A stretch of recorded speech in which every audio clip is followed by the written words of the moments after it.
Guten Abend und herzlich willkommen zur heutigen Ausgabe von Panorama, moderiert aus Bern. Heute wird es in dieser Sendung traditionell bei einer Berner Trachtenschneiderin, laut, wir gehen nämlich zu den Laubbläsern der Stadt Thun, und hoch bei einem Besuch auf dem Harder Kulm.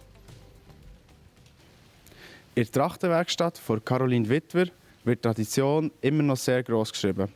Warum das für sie hinter diesen Kleidern mehr als nur ein Stück Stoff ist, hat Dennis Jakob für uns herausgefunden.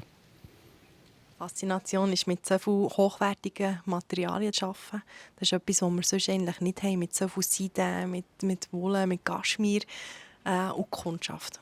Die sind so herzlich. Man hat dort, mit ihrem Hobby hat man schon eine gewisse Basis, die man aufbauen kann. Und das ist cool. Das ist schön. Ganz klar, Mussteile, ich sage jetzt bei einer Gotthelf, das geht einfacher, wenn wir es gut auf eine beschränken. Schuhe, Socken, Unterrock, Kittel, Mieder, Hemli, Fichu und Brosche. Und wenn wir jetzt tanzen oder man kann das Bein sehen, ist ganz klar, das muss bedeckt sein, Strumpfhosen oder Unterhosen zusätzlich. Und das ist nicht entweder oder zum Unterrock, sondern zusätzlich. Sagen wir jetzt auch wieder bei Gotthelf, da sind wir so ab 3'500, 4'000 sind wir so ein bisschen dabei. Komplett neu. Als Trachtenschneiderin kennt ihr die über 80 Trachten, die es im Kanton Bern gibt. Habt ihr eine Lieblingstracht? Das ist eine fiese Frage. Ja, ein Langnauer. Das ist eigentlich mein absolut Favorit. Aber nein, ich habe sie noch nicht. Ich habe das Material schon seit Jahren im Atelier, aber sie ist noch nicht fertig. Und die Schneiderei wäre eigentlich nicht so das Problem, aber ich habe wirklich den Anspruch, dass ich auch den Schal selber besticke. Der ist handbestickt mit Leberblümchen und das braucht ein bisschen länger. Könnt ihr uns so ein bisschen mitnehmen, wie so ein normaler Arbeitstag bei euch aussieht? Ja, nähen und nähen. Also wir haben sehr viel von Hang. Selten brauchen wir eigentlich Maschinen. Also wenn wir jetzt den kompletten Arbeitstag, sagen wir jetzt mal, wir hätten nur 8 Stunden theoretisch, dann sind wir sicher 7,5 mit von Hang am Nähen und die restliche halbe Stunde vielleicht noch mit der Maschine. Was ist für euch der schönste Moment beim Arbeiten? Ja, wenn sie strahlend in ihren Trachten stehen und so über das Mieder reiben. Und man hat genau gespürt, das ist ihres, jetzt sind sie happy, es passt, es sitzt und mit dem rausgehen und ja, das Strahlen, das ist unvergleichbar, es gibt dem so viel. Ja, das ist mega schön. Ihr selber habt ja auch den Schaft voll Trachten. Ja. Was bedeutet es, euch selber eine Tracht anzulegen? Ganz häufig. Das ist für mich ein Heimkommen, das kann man fast nicht beschreiben. Also vielleicht ein Beispiel, ich würde meiner besten Kollegin meine Trachten nicht ausleihen. Das ist mein Heiligtum, das bedeutet mir so viel, das kann man eigentlich nicht in Worte fassen. Ja. Alle Jahre wieder. Wenn der Herbst kommt, fallen Blätter am Boden. Dann kommt der Urs Farni und sein Team ins Spiel. Sie befreien nämlich mit den Laubbläsern die Stadt Thun von den Blättern befreien. Warum das wichtig ist und wie sie mit Reklamationen umgehen, hat Manuel Moser nachgefragt. Das Laub muss weg aus der Verkehrssicherheit. Wenn das Laub auf der Straße bleibt liegen, haben wir das Problem, dass es glatt werden kann, gerade wenn es regnet. Die Bevölkerung rutscht schnell aus, sogar im Ebenen.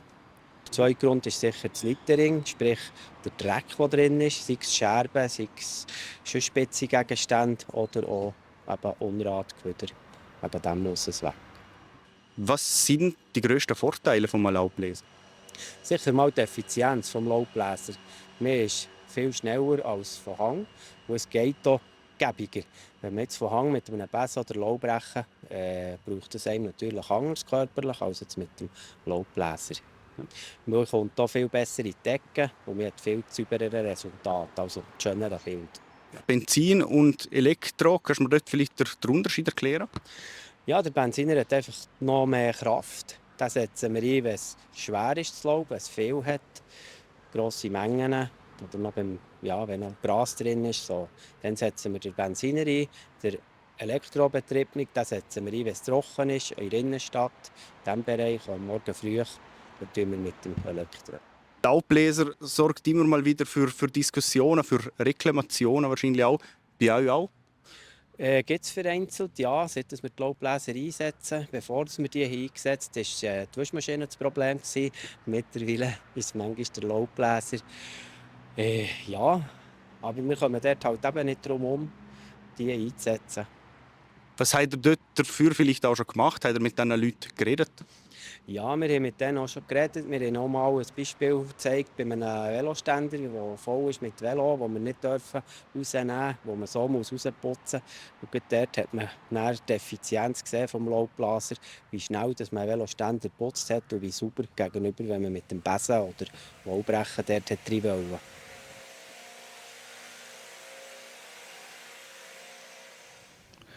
Der Harder Kulm ist ein Touristenmagnet mit Ansage geworden. Aber es werden auch viele Sachen für die Einheimischen gemacht, sagt der Dieter Egger, der Pächter vom Panorama-Restaurant Harder. Was genau, das hat er am Ben Abeckle im Interview bei wunderschönstem Wetter erklärt.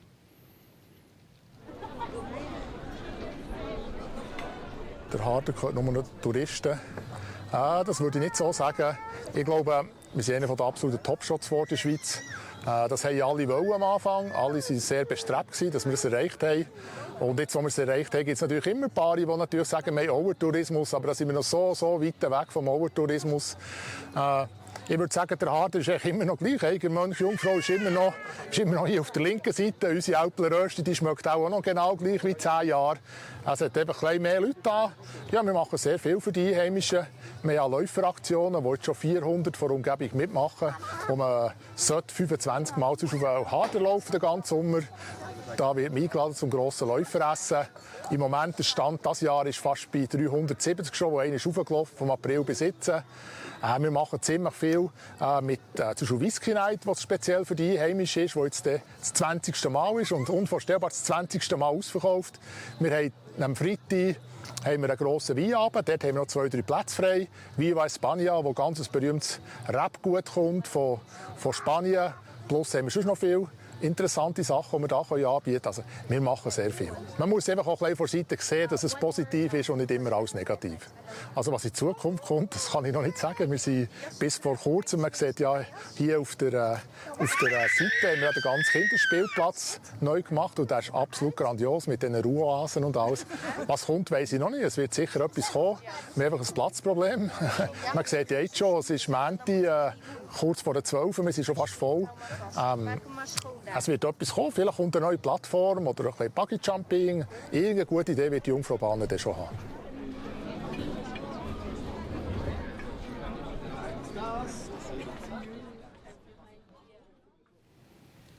Jetzt übergebe ich noch schnell das Wort an unser Zusammen im Zentrumstudio zum Matthias Mast. Er stellt euch seinen heutigen Gast gerade selber vor. Stefan Linder ist mein Gast. Er ist Gründer vom Swiss Economic Forum. Mittlerweile macht er viele andere Sachen, unter anderem der Breeze Swiss. Über das und viel mehr reden wir jetzt. Für heute war es das wieder vom Panorama. Mehr Infos zu den Beiträgen findet ihr auf www.plattformj.ch oder in unserer App. Jetzt übergebe ich noch den Kolleginnen und Kollegen von Meteo News, die euch sagen, wie das Wetter in den nächsten Tagen wird. Von mir aus war es das. Ich wünsche euch einen schönen Abend. Ade miteinander. Das Wetter wird euch präsentiert von Made in Bern.